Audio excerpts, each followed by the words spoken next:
Республика намерена восстановить первозданный облик исторических зданий в столице Коми. Об этом рассказал на встречу с общественностью руководитель Минимущества Александр Сажин.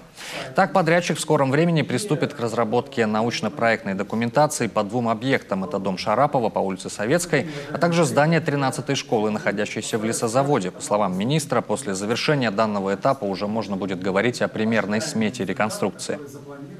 На слуху у нас Советская 45. Это дом Шарапова, да? 13-я школа.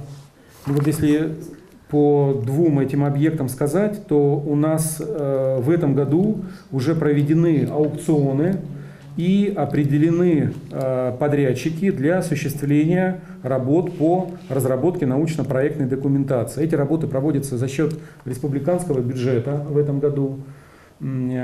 Подрядчик у нас определен, и он у нас один, то есть он выиграл и в первый, и второй аукцион. Это ООО «Наследие», город Чебоксары. Напомним, речь идет о 13-й школе. Проект здания принадлежит Александру Холопову, первому штатному архитектору Коми автономной области.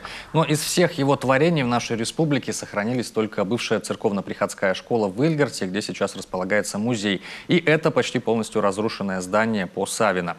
Незавидная судьба и у бывшей православной гимназии, известной также как дом мещанина Александра Шарапова, который до этого сдали за символическую сумму в аренду. Предполагалось, что арендатор отреставрирует строение за свои деньги. Однако никакие работы на объекте не проводились, а в 2018 году и без того обветшалое здание еще и пострадало от пожара.